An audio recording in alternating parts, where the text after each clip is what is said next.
Oh, hello.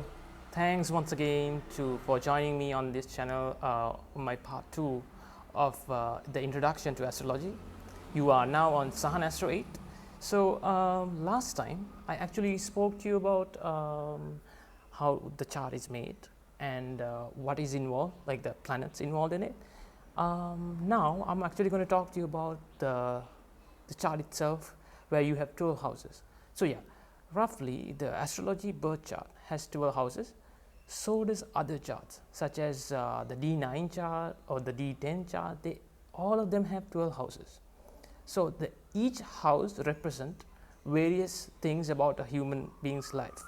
It could also mean different parts of the body as well. For example, or more like, yeah, let's go through all of them from 1 to 12. The first house actually describes the scalp or the any kind of or the brain itself, and it also describes about a person's self or the body as a whole, or you as a whole, how you interpret yourself, how you understand yourself. So the first house is basically about oneself. The second house is about the income you gain, income that you gain by working, or the income that you gain by it could be any kind of profit. It's not exactly profit, but that's probably the 11th house. But the second house is mainly to do with the money that you earn by working hard. And also it involves the face, which also includes your ears, but nothing beyond your chin. Well, when you come over to the throat, this area is actually governed by the third house, while third house also deals with conveniences, and conveniences also deals with communication as well, because the throat area is based on the communication, because you use your vocal cords to speak to people. But yeah, you could say that even the second house has some kind of involvement, because even though you make sounds back here, while it travels up and out of your mouth, you use your tongue as well. So you could say some amount of your communication is done by the second house as well, but the beginning, the initial part of it is actually done by the third house, which is at your throat with your vocal cords. So it can even involve your thyroid gland, anything around your neck, anything. So yeah, as I said, it does involve conveniences.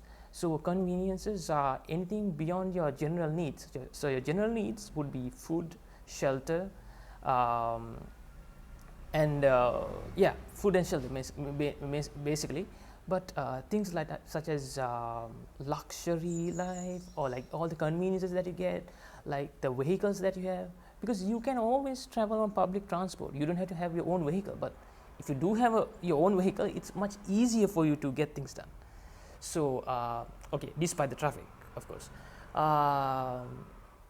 Anyway, so the third house involves with conveniences, such as the cars and things like that I talked about. So moving on to the fourth house.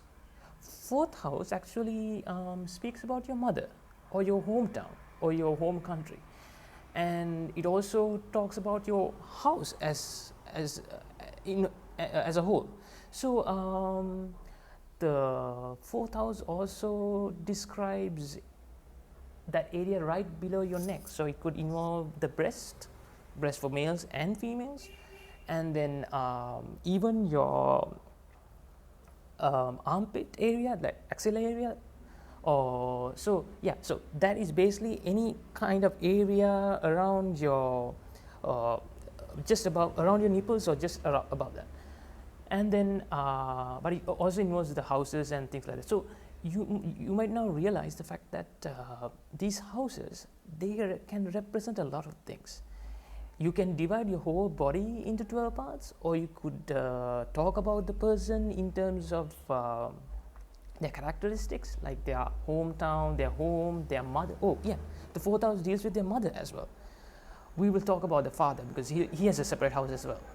Yeah, so moving on to the fifth house. Yeah, so fifth house is definitely right below the breast area, and it also involves the heart. So if anyone wants to find out what's going on with their heart, or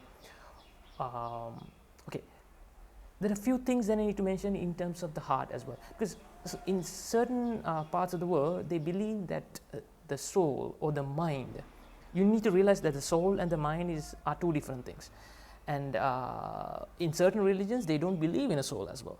So anyway, they believe that the fifth house, even though it deals with the heart, some cultures believe that the mind or the soul is situated at the heart and it's generated at the heart.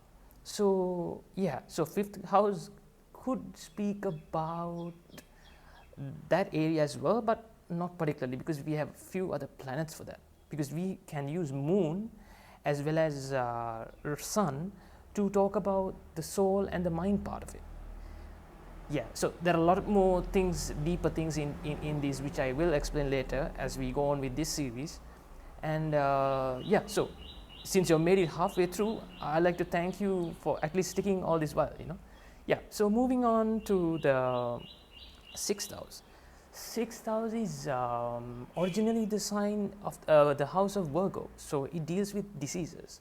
It also deals with enemies, like any kind of enemy that you have. But these enemies could be hidden. You might not actually see them, but they are still there. So, and diseases are also hidden enemies, because you never know when they're going to come up, right? You have no idea.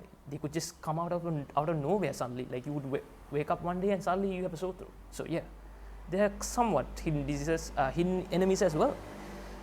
And yeah, so if there were like strong planets in this house, we could even say that they are related to the healthcare. They could be healthcare professional or like anyone involved in the medical field. But certain planets in the same house, since it deals with enemies, could talk about a lawyer. So it depends on the person and depends on their placements and all that. So moving on to the seventh house. This is now you need to realize that there are 12 houses, and the seventh house is actually right opposite the first house. So since the first house dealt with yourself, now the seventh house deals with the world outside you, because it deals with anyone outside you. So wherever you go outside, whoever you speak to, that's basically seventh house. So anyone who's dealing with business related matters, I would always check their seventh house, or if there's anything particular in the seventh house or something kind of like affecting the seventh house, various things like that. Yeah, all these things are quite in detail, but you need to like go in detail to check these things. But yeah, that's roughly it. Oh, and the seventh house deals with love, marriage, like any kind of relationships that you have with your significant partner. So it could be just like a normal date that you're being on, or even your partner, your marriage partner, or like a casual relationship you're having. So it could be anything. So the seventh house deals with all that. And in terms of body, it actually deals with somewhere around the navel area, I would say, somewhere around the navel area. Not exactly, because as you go in, the internal organs are not placed exactly the way the seventh house is supposed to be mentioning it. So yeah, there are a few things you need to move here and there.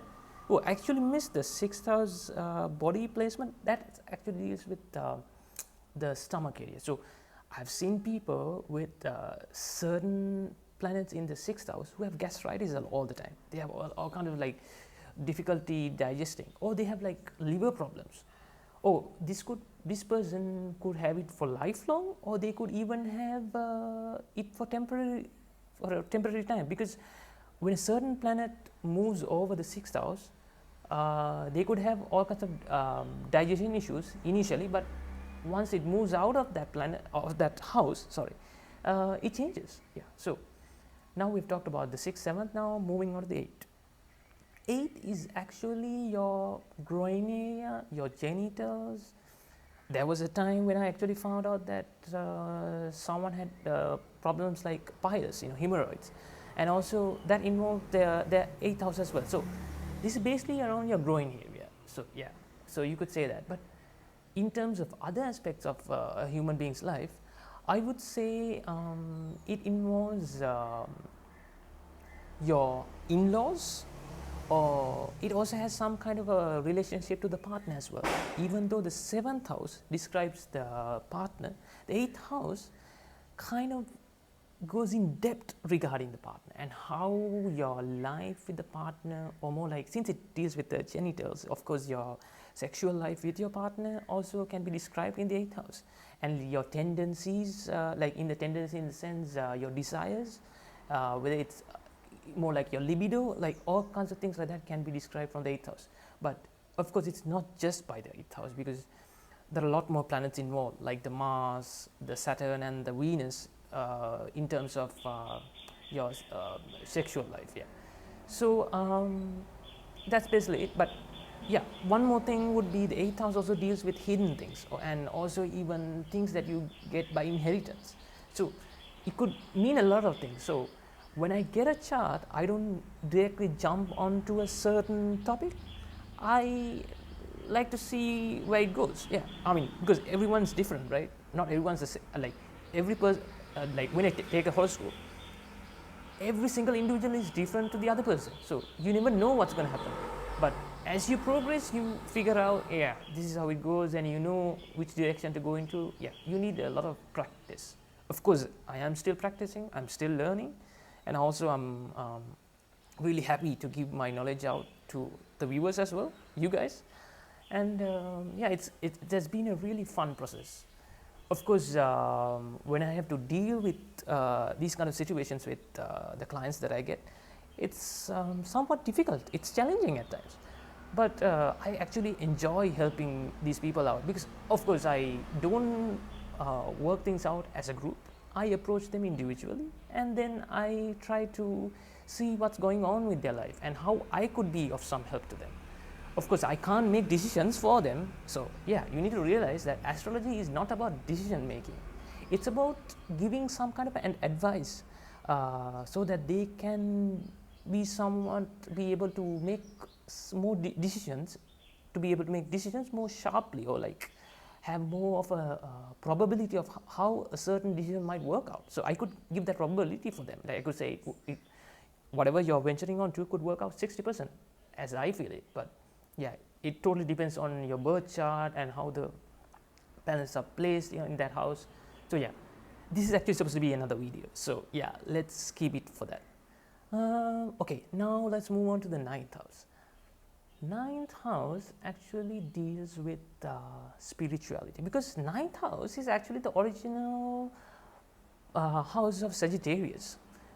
And it deals with spirituality, also about traveling, because Sagittarians love traveling, like they love traveling around the world. And the 9th house deals with your father as well. So I mentioned that there was another house for the father. So yeah, so this is the 9th house is for the father, while the previous house, the 4th house, was for the mother. So we have sorted out the mother and the father, but the siblings, which I wanted to actually mention earlier, was that the 3rd house was for siblings, so in addition to the conveniences. Anyway, 9th house also, yeah, it deals with spirituality as well. So if you were to go on a pilgrimage, yeah, I would notice that on the 9th house. If you were going to go abroad, or like for a short stay, or like for a short journey, for like a vacation, or even within the same country, anytime you move away from your house, yeah, that's basically not for daily work, but yeah, for like any kind of like vacation, like for leisure, yeah, I would see it in the 9th house. I've seen a couple of them, yeah. So yeah, that's about it for the 9th house. And oh yeah, it involves the body. In terms of the body, it involves the thighs, roughly around the thighs or just above the knee kind of area.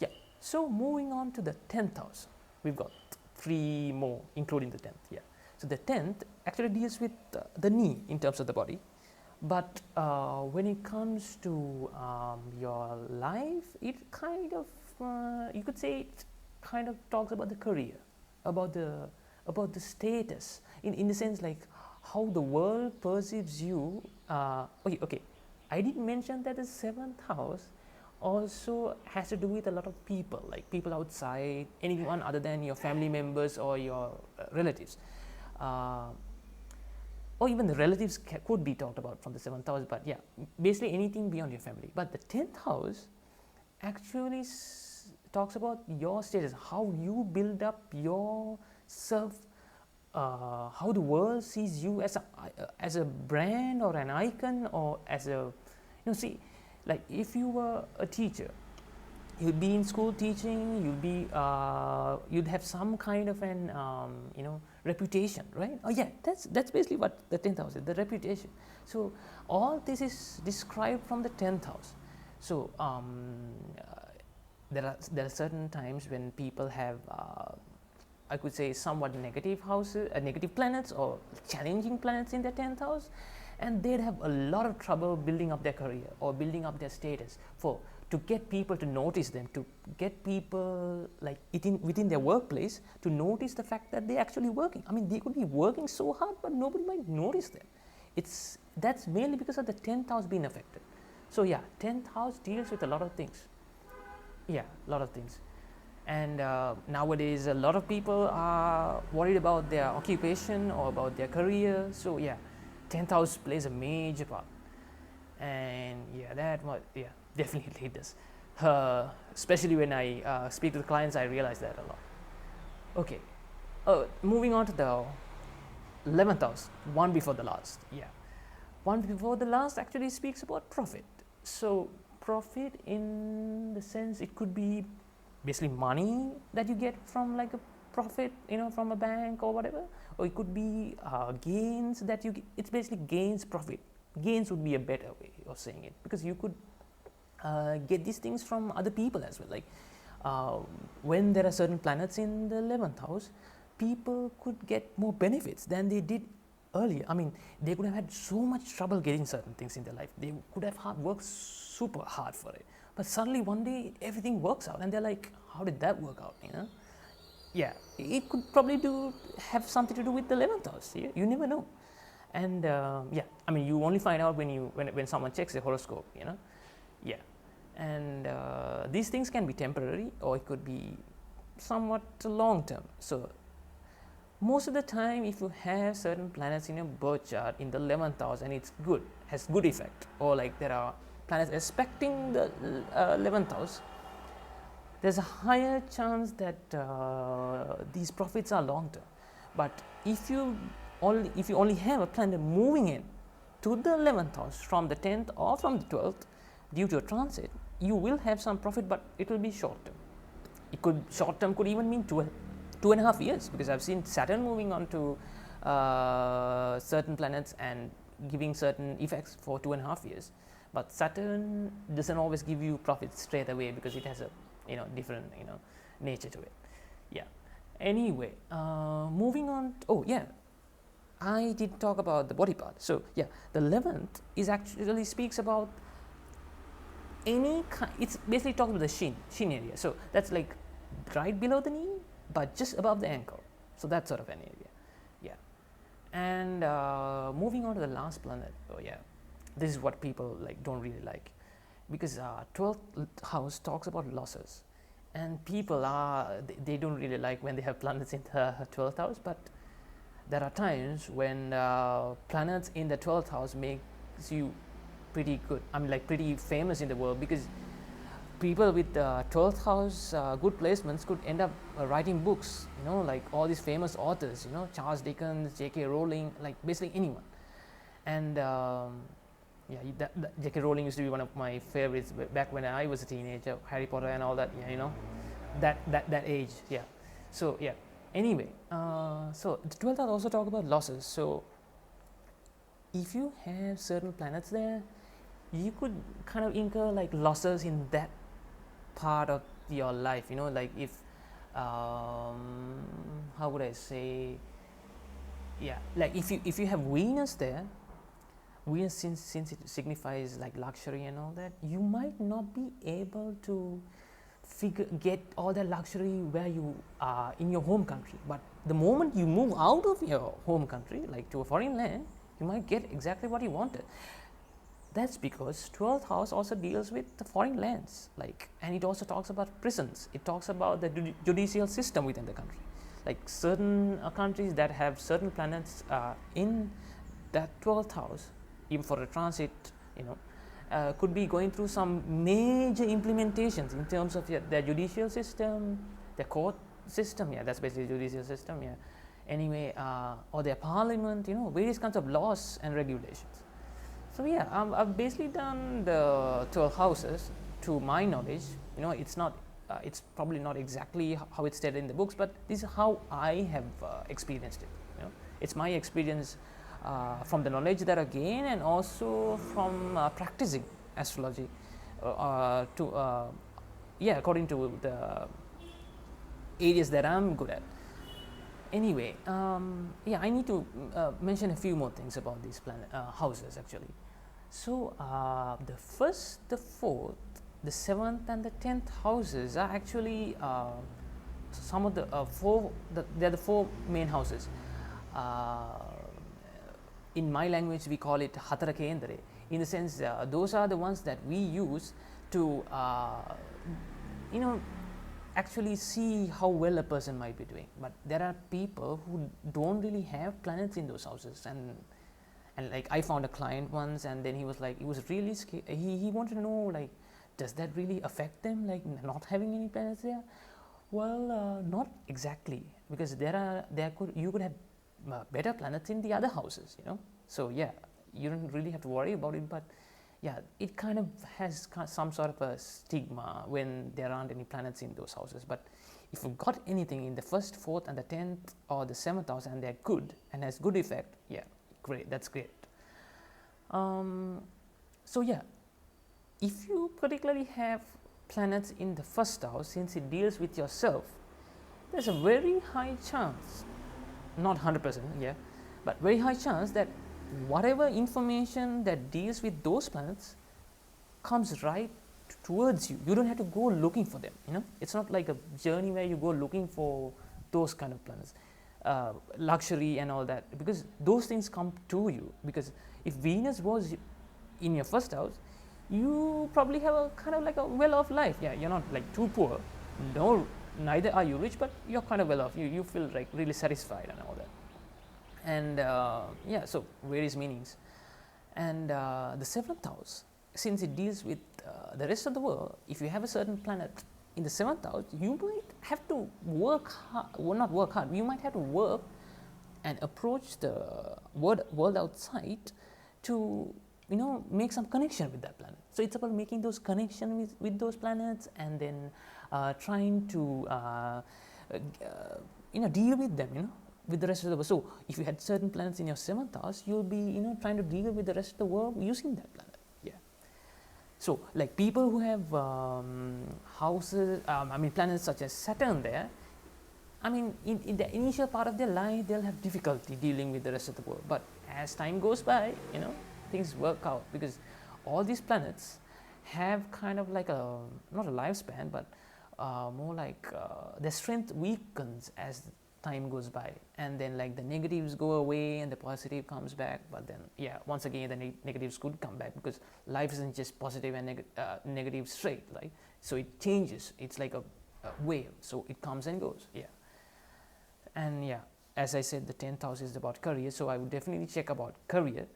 And on the 10th house, and the 4th house deals with your mother and your hometown. So 1, 4, 7, and 10 are some of the best houses if you want to get some good readings done.